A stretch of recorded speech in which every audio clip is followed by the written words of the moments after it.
I first got my license when I moved to New York City. It was early 90s, probably like 91, 92, and I took a 3-day crash class. And then I was probably one of the youngest agents in Manhattan, I'm guessing. I was only like 19. And I did rentals. And I worked in the East Village and we did rentals for I I focus on the college market because I was a college student. So FIT, NYU, any of the schools that the kids had those seasonal rentals. I was on it. I was finding them apartments for the school year, and it was just a lot of fun. Quick, it was fast. Not like selling a house. Happened in a day. Fast forward to 2019, I was in your class, and I don't really like to sit very long. So I was happy that your class was not a 3-day crash class. And you had PowerPoint slides and handouts. And, um, I could tell you were an extrovert because, you made the class very energetic and a lot of people participate. And although I did half my graduate school online, I preferred being in the classroom because I think the stories that you hear are probably what keeps a class interesting. The materials only so exciting to learn about real estate material. It's more the stories that you would share or someone in the class would share was what made the class a lot more stimulating, I guess. But the test was a lot harder. It was, and I'm smarter now, more educated, know more about real estate than I did when I was like 19. So I didn't tell anyone I was taking the class or the test other than my husband because I didn't want to be embarrassed if I didn't pass it the first time. And I just remember thinking, I'll take it and I'll know what to study for the second time I take it. I was actually not really 100% sure I would know all the answers, and I passed it the first time, so you did a good job. Okay, so in 2019, I found out that I had cancer, and I was very fortunate, and it was contained and removed. I didn't need chemo. I didn't need, it was over. So, but it was one of those moments where you kind of reflect, and if there's something you want to do, you better just do it. And I thought about getting into real estate and walking away from retail. And I just thought, now is the time. I should do it now. Like, don't wait because you might not have the time. And I took your class in the summer. And then and both my kids were going off to college in 2020. So I could really focus on my new career and put a lot of energy and time into it. And I really didn't want to go into real estate if I had a 40-hour a week job and like kind of squeeze it in. I didn't think I was going to be successful. And I didn't want to be in the real estate industry if I didn't really have the time to commit. So that was important and giving up a paycheck to do this, knowing it's commission. And um, so I definitely think it was the right time when I did it. And then I took a job with Janice Mitchell and Holden. I knew women that worked there, agents that worked there from my childhood, neighbors. So I knew people that were there. And I thought it would be a good fit for me because it was near where I lived. And I know the Wachusett district along with Worcester County area. And so that was when I decided to really commit was 2019. And then, and then the pandemic hit.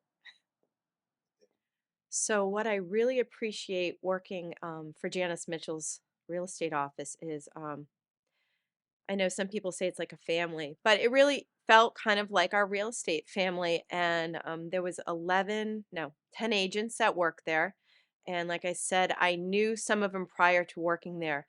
And I remember I got COVID and Janice had sent a delivery like a chicken soup and crackers, like really cared. They could have just called and said, "How you doing? You feeling okay?" But like to get a care package sent to my house when I was sick, I think that said a lot about the people I was working with and people I'm working for.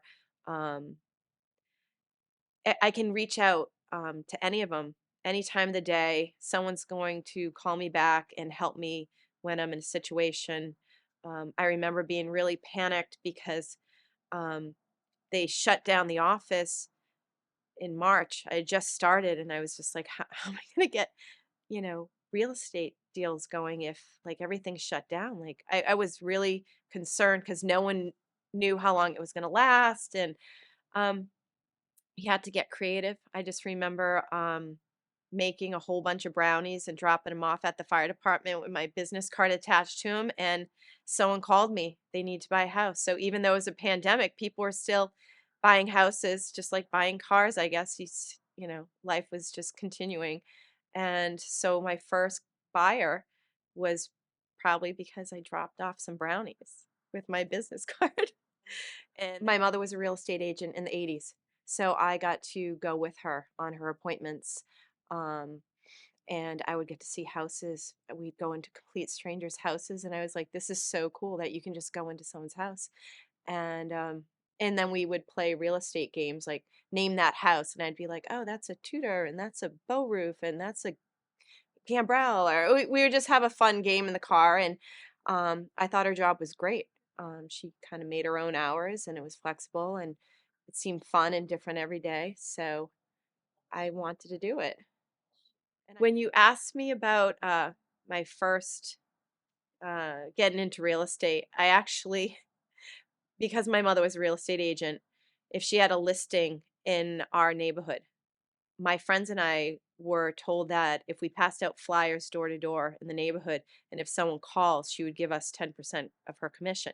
So I remember being like, I don't know, 12 on my bicycle, handing out flyers and letting them know that the house is for sale and at a very and I didn't even think that was abnormal. I mean, it was kind of like selling lemonade, like, "Oh, there's a house for sale.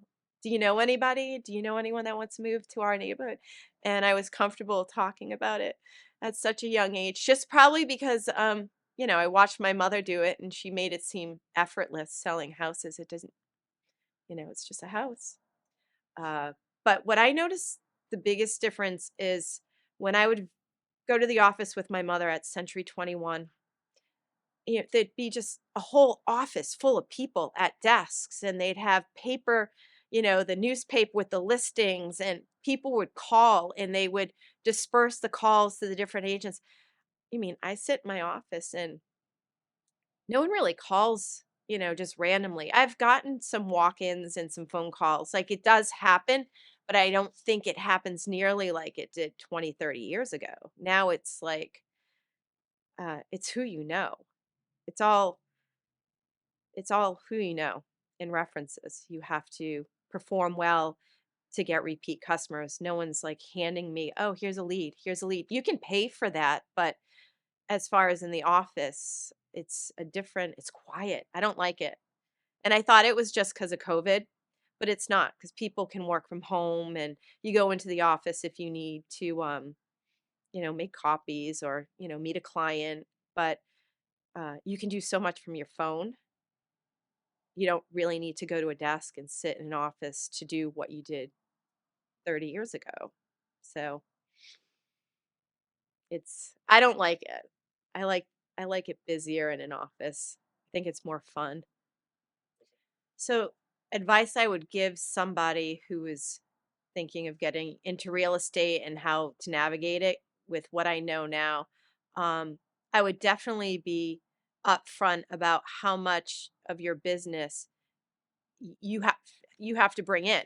So, in trying to determine if they have enough social circle to or creativity to brand or market themselves, like my husband being a firefighter, I know there's 400 firefighter. That's one direction. My kids have friends and their parents. Everyone's, there's a s- school friend. I mean, there's just so many areas. So you have to make sure they have, if they had just moved here from Texas and they don't know anybody,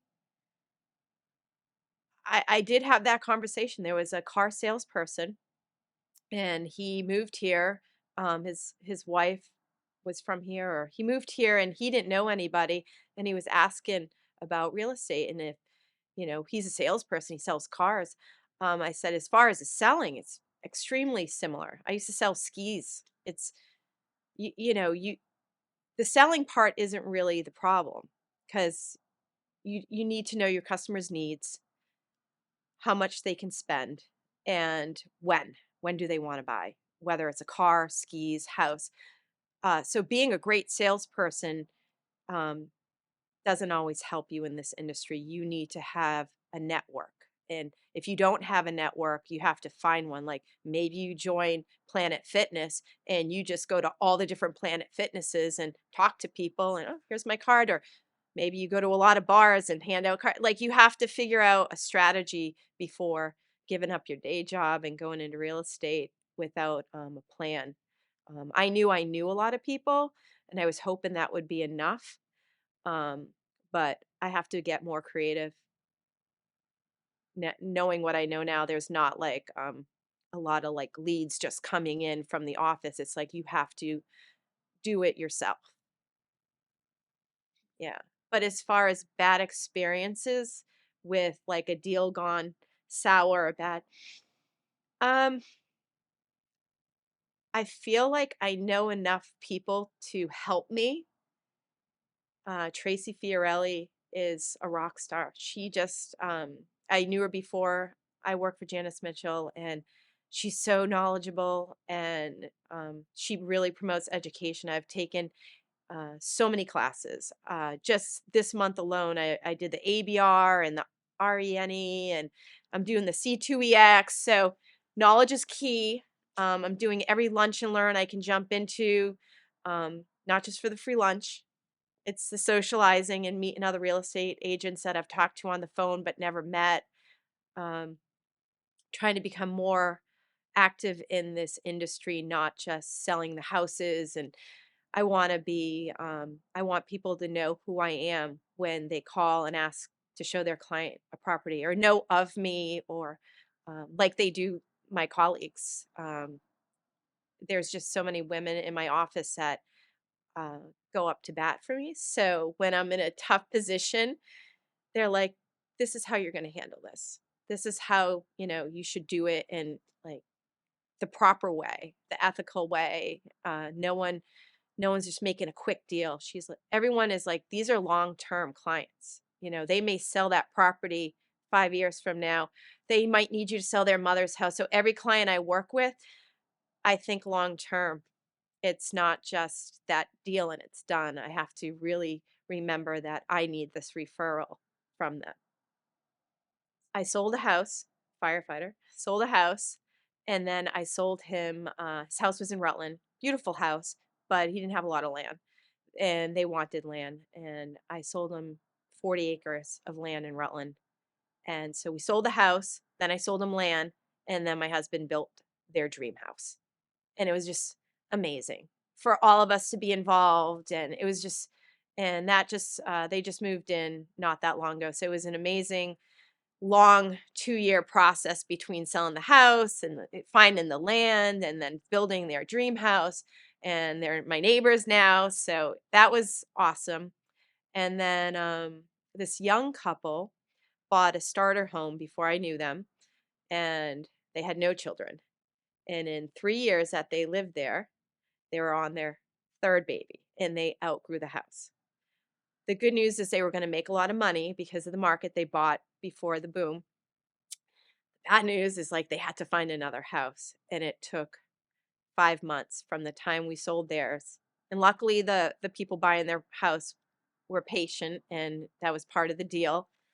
And I found them their forever house, and it was amazing. And now they have this big family, and it was just great. It was, to see the process and the family growing in the process. And will we get in the house before the third baby comes? So that was awesome, really. Um, and I love getting the pictures, and I love sharing stuff like that on social media because I make money. I don't do it for free, but that's the part of the career that I love. I love getting to be a part of someone's biggest purchase they'll ever make. I sold my one of my best friends her dream house right here in Worcester, and like she just loves the house, and I go over there and we just love it. It's like it's my favorite house. And it it's personal. Even if they're not people you know, you get to know people really fast. And you need to find out their needs, so you have to really get to know somebody if you're going to fit them with the right house. So even if they're not a friend or family member, by the end of the process, by the end of the 45 days, it's strange. Another example was this woman was her and her daughter owned they each owned a townhouse, a condo. It's in and they both sold at the same time and moving to Florida. And I still keep in touch with her. And she's just so appreciative, and she lives in Florida, and we send each other Christmas cards. And I just remember being out there and power washing her deck before an open house, and she's like, "I can't believe you do this." I'm like, "For you, yeah, of course." It's but you get to be friendly with people. I brought her cookies. She'd make me stuff, and it was like a friendship, with someone new that you didn't know 2 months ago, and now you're besties and you're selling their property. So it's fun. It's a really good job. So things I do outside of real estate. I I study martial arts. I am getting my black belt hopefully soon in Wushu Kenru. It's a Kempo, a grappling Kempo. And I absolutely love it. Been working on it for almost over 20 years. So eventually I will have that black belt. But I'm also, I'm a snowboarder. I've been doing that since the 80s. I think I was the first girl to snowboard at Wachusett Mountain. And my daughter's a competitive snowboarder. So she did an Olympic event in Switzerland, Youth Olympics. So she's a half pipe competitor. And we are competing together in an event next Saturday, which is very exciting, a race. But I also took up golf this year, which I absolutely love. I don't keep score yet because I don't want to get depressed, but I love being outside and I love the environment. But I play tennis. I run. I do a lot of 5Ks, not like anything crazy, but and then I paddleboard and kayak. I do a lot of sports. I'm a jack of all trades, master of none. Like I'm not awesome at any of them, but I love just getting out there and having fun. During the pandemic, we had a bike club on Wednesdays. We'd all meet at the rail trail with snacks and cocktails, and we'd just go down the rail trail, Central Mass Rail Trail, something to do outside. Luckily the mountains were open. You could still go skiing and snowboarding during the pandemic. So I think being active is really healthy um, for you, for everything, keep you in shape, but it also is good for your brain to get out there and be physical. And I took up reading more, not just books on real estate, but like, motivational books. Reading is something that I didn't like doing when I was younger because you had to sit. And now that I'm getting a little older, I really enjoy it. I think balancing your work and play is important. Um, I value my time. And that was another reason I wanted to get into real estate. When I was in retail, I worked weekends, holidays, nights. And I feel like, although I liked what I did and I liked my job, I thought I did spend a lot of time away from my family. And I feel like with real estate, you have a more flexible schedule. Um, and you just have to really make time for yourself if you want to be a good mother, a good wife, a good real estate agent.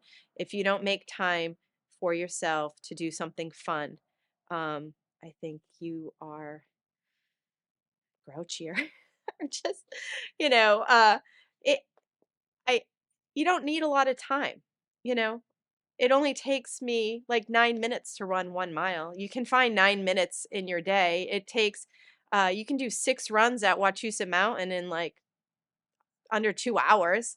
You go up, you do 6 runs, you go home. So it's like people who try to find time to go to the gym. It's the same thing. It's just finding in that day, where am I going to spend an hour on myself doing something for me? And I'm fortunate that my kids are older and in college. So I think when you're in real estate, and it's probably a real struggle when you have little ones. Once they are in school, I think it gets a lot easier. But I do recall being in the back seat going to a lot of showings with my mom. So it is a job you could take your kids to if you had to, but I wouldn't recommend it. I definitely think it's a job that you want your kids to stay home, not come with you. What I would like people to know is after working in this industry now for 3 years, um, I see how important being active in the community is. And I have joined a committee recently that allows me to be more active in the community, and like a walk for hunger and just fundraisers to help local charities. I'm trying to become more active in my community in a positive way where I can donate my time or raise money for whatever the needs are at the time. And I think it's important. I don't think everyone needs to do it. Uh, when my kids were younger, um, I didn't have to work full time. And I thought it was really important to volunteer in the school. I did it every Friday, sometimes twice a week, just because I could. And because I was available, I felt like it was the right thing to do because there was a lot of moms, like my mom, who worked full time and she couldn't volunteer in the school. So I feel like now that I'm in real estate, I'm noticing that there's a lot of things you can do in your community to make it a better place to be, and um, whether it's a food drive. So I'm getting more active in the community and volunteering, and that's definitely something I'm proud of, a direction I'm engaging in right now. Give something back. I was very fortunate to grow up in Rutland, and it was a great community, and I raised my family there, and the town does a lot. And I feel very fortunate that I live in such a great neighborhood, and the Wachusett district is wonderful. And I just feel like I should give back. Now's my time. I have the means to do it, and it's the right thing to do right now. Well, I'm glad you asked how someone can get in touch with me because I just launched my new website. So, sundaycomeau.com. You can find me. It will have all my information, my phone number, my office. I'm also on Facebook. I'm on Instagram. Trying to think where else you can find me. Janice Mitchell's website, Janice Mitchell Real Estate. She has a website. So I have my own website. We have an office website, and I have Facebook. I would say the Worcester County, but I will drive.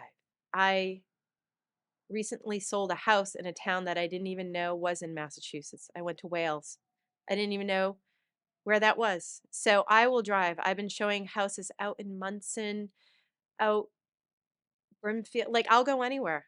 I'm down for a road trip. So I prefer Worcester County because it's closer to home, less driving, and I know the market here, but I will drive wherever you want. Why not? It's fun.